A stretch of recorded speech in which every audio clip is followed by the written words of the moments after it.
never devoted a book to understanding the psychology of two people under these kinds of conditions. Because the thing about it is I'm not writing about peacetime leadership. Mm. I'm writing about guys who, like we've said, they're in the thick of it.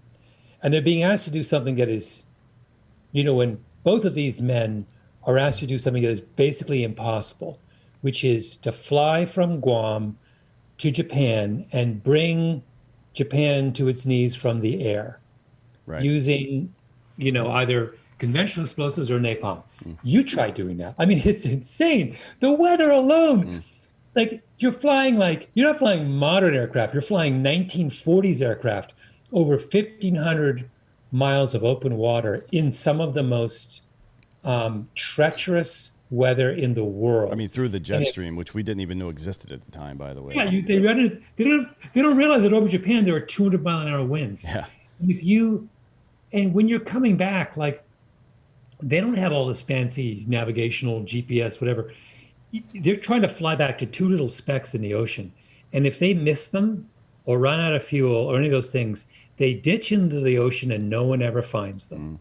Right? It's just like, it's crazy. And then before LeMay gets to Guam, he's in India, in Calcutta, and they're trying to hit Japan from Calcutta. And all you have to do, if you want to understand how crazy that is look at a map, because you know what's between those two places? The Himalayas, the tallest mountain range in the world. Right. They would climb over the Himalayas, lose insane numbers of planes, climb down, land in China, refuel, fly to Japan, turn around, come back, and then climb back over the Himalayas. I mean, it's like, I forget where I was out somewhere, and I was talking to a guy, and he's like, oh, I was telling the story. He goes, oh, my dad was one of those pilots who flew over the Himalayas. And it's like, he never expected to survive the war. I mean, no expectation whatsoever.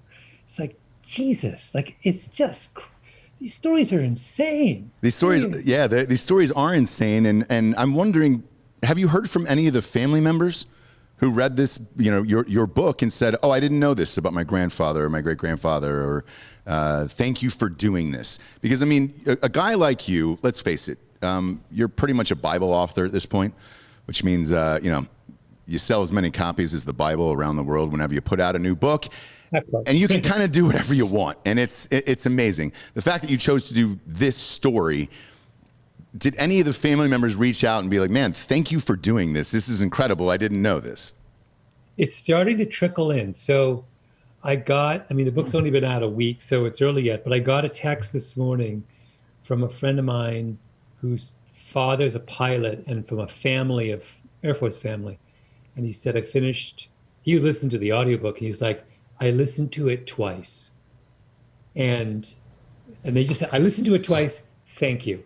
And that's all I needed to hear. It's clearly, you're absolutely right. If you have family who went through this experience, hearing these stories, it resonates, but it does more than it resonates, because, it reminds you about what your own family did for this country. Right. Right. That's the thing, that someone in your family made a sacrifice, a serious sacrifice.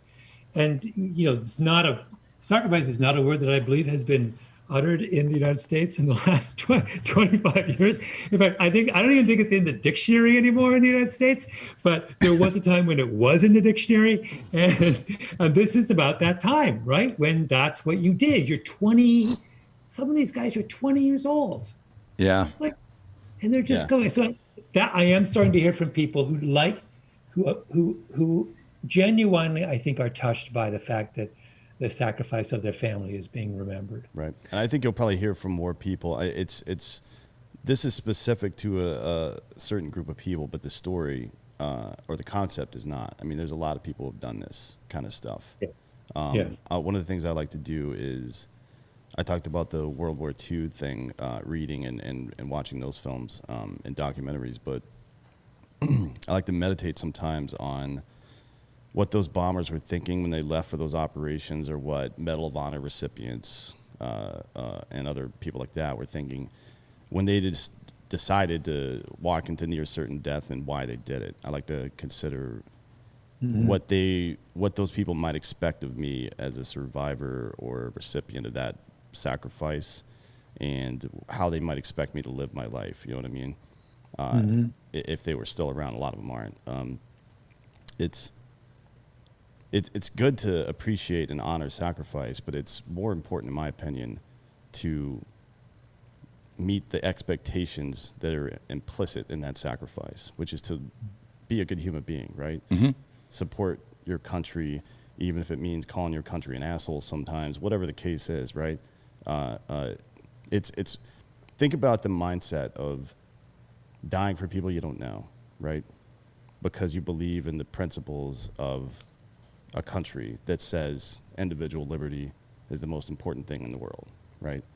So what are you doing to support that? Not only legally or politically or any of that bullshit, but what are you doing to make sure that everybody around you has the same access to that you do, right? Right. We spend, like you said, sacrifice is a word that's not really around much anymore, but goddamn, it'd be nice if it was.